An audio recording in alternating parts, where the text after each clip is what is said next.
Welcome to my happy place. If you are new here, hello, I'm Jenny, and I use this space to share all things planner related. So if that sounds like something you're into, I hope you'll hit that subscribe button. Let's get started.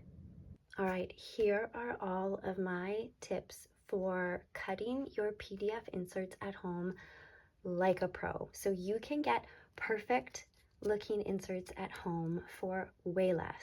PDF printing for your planner is going to save you a ton of money. And with a few tricks that I'm going to share with you, I will save you time and it will be something that you actually enjoy doing, I promise. So here's an example of a perfectly cut insert. The edge is nice and sharp. This one, you can see it's a little bit rougher. So I should have changed my blade here. So I'm going to show you my cutter. I got this off of Amazon. I have it linked in my profile in Instagram under Planning Essentials. This is the exact one. And this is the blade. You can order replacement blades. I also have that linked. And to change the blade, all you have to do is bring your blade to the middle of the cutter and pull it slightly apart with your fingers and it pops right out and you can put a new one in. It's that simple. So when your edges start looking a little less than ideal, just change your blade and they're going to cut like new again. Now, in terms of the actual cutting, this is where we have the most trouble. So I'm going to do this so you guys can see my full cutter. I have two of these. I use the one with this daisy sticker for all of my paper inserts, and then I have another one that I let it get a little bit dull, and I use that for cutting all of my vellum or my journaling cards on cardstock because it doesn't need such a sharp cut. So this one is what I use for all of my inserts. So I printed off one of my daily sheets. So this is my daily insert from Infinite Lotus. So it prints with one on each side and double-sided.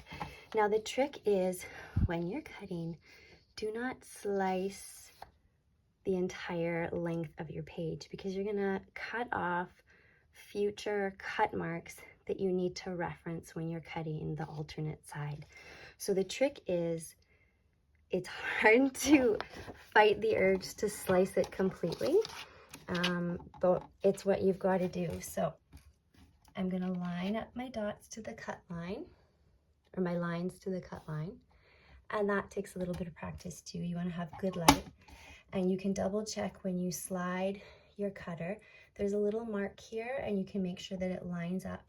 And now I'm not going to slice it all the way through. I'm starting just inside. I'm starting just right here, and I'm pushing down, and I'm stopping before the edge of my paper, but making sure I go past that cut line. So as you can see, the cut starts here and it ends here.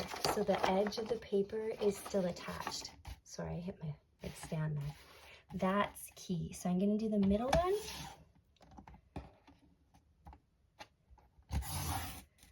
And then I like to flip it over to that last one so that I have like a good amount along the edge here to line it up well. Again, I'm starting in the page and I'm finishing before the end. And now I'm going to do the horizontal cuts, and all of my edges are still attached. Not quite lined up. This is a little tricky doing it at this angle for you guys. And everything is still attached. See, it's all moving together. So when I go to do my last cut, everything's still attached and lined up. And now it comes out, and if you've done a great job, you'll have this rectangle left. And that means that you didn't slice right through your paper. So now I have two perfectly cut inserts, nice, sharp, crisp edges. And I've got my adjustable hole puncher. I've got it marked for different insert sizes that I do. My youngest daughter has she's a little pocket, so I've got it marked for pocket. And then here I've got it marked for me. And then it also adjusts to A5 for my oldest daughter. So it doesn't come with these marks. I think it came with stickers, but I couldn't figure out how to put them on properly. So, okay, so you're gonna make sure that you have the mark for the ring side. And I always like to line up my inserts from the outside edge. So if they are just a fraction off, that difference is going to be inside your binder rings. And then when you put them in your planner, the exterior edge, this edge is always going to line up perfectly. So that is how you can get perfectly cut inserts at home, doing it yourself, and saving money. I hope you found this helpful. Please share this with anyone who is struggling. This works with any sized insert. So whatever your size, those same principles apply. So making sure that the blade on your paper slicer, you need a paper slicer for perfectly straight lines.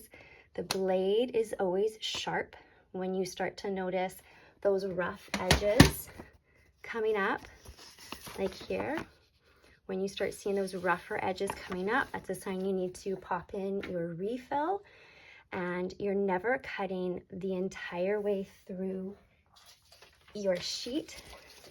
You're just cutting just beyond the cut mark, but never through the entire paper. So when you're done, you're left with the border of whatever size your insert is. And then when you go to hole punch them, you're lining up that outside edge. So you're hitting this along the table or counter so that the slight difference is always inside your rings, and you've got this perfect line all the way down your planner so that it looks perfect, just like us. So I hope that helps you. If you have any questions, please put them in the comments below. I always respond. And as always, I hope you do something today that you didn't have planned.